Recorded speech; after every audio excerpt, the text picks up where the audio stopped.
नमस्कार दोस्तों, मेरा नाम है मनीष कुमार सिंह और आपका बहुत-बहुत स्वागत करता हूं मैं 4 पीएम महाराष्ट्र में। दोस्तों, ईवीएम को लेकर के एक बड़ी खबर आ रही है और बड़ी खबर है कि कोलेवाड़ी गाँव, जो कि सतारा में पड़ता है, कराड दक्षिण में। कोलेवाड़ी गाँव में ग्राम सभा ने एक प्रस्ताव पारित किया है जिसमें बैलेट पेपर पर यानी मत पत्र से अगले होने वाले चुनाव को कराए जाएँगे, ना कि ईवीएम पर। बड़ी खबर आ रही है, कोलेवाड़ी गाँव दूसरा ऐसा गाँव होगा जहाँ पर ग्राम सभा ने जो है ये प्रस्ताव पारित किया है। आपको बता दें कि ये जो कोलेवाड़ी गाँव है, ये कराड दक्षिण की विधानसभा जो क्षेत्र है, वहाँ पे लगता है और यहाँ पे हमेशा ही कांग्रेस का दबदबा रहा है। पृथ्वीराज चौहान हालाँकि नवंबर में होने जो चुनाव हुए, वो बीजेपी के सामने जो अतुल भोसले खड़े थे, बीजेपी से उनके सामने करीब 39,000 वोटों से वो हार गए थे। इसके बाद गाँव वालों ने ईवीएम पर आशंका जताई और ग्राम सभा ने जो है अब प्रस्ताव पारित किया है कि अब ईवीएम पर नहीं बल्कि बैलेट पेपर पर चुनाव होंगे, मतपत्र पर चुनाव होंगे।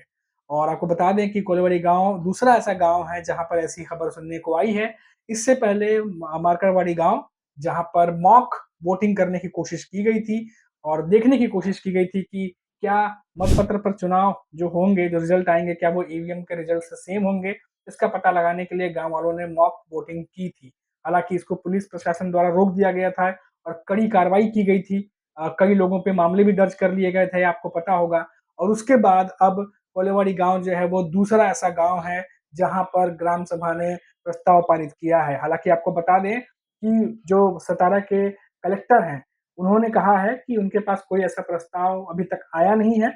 अगर उनके पास कोई प्रस्ताव या उनकी जानकारी में कोई ऐसी चीज़ आती है, तो उसके हिसाब से उस पे बात की जाएगी। तो ये बात कलेक्टर जो हैं सतारा के वो कहते नज़र आए। तो कुल मिलाकर बात ये है कि क्या एक और गाँव, माकड़वाड़ी गाँव के बाद एक और गाँव जो है वो ईवीएम के खिलाफ जो है क्या कोई प्रस्ताव वाक़ई में पारित कर चुका है? क्या कोई नया नियम जो है गाँव की ग्राम सभा ने बनाया है? ये अपने आप में सबसे बड़ी बात है लगातार। क्योंकि दोस्तों जब से 23 नवंबर को चुनाव के रिज़ल्ट्स आए हैं, तब से महाराष्ट्र के अलग-अलग हिस्से से हम देख रहे हैं कि कुछ न कुछ खबरें आती रहती हैं।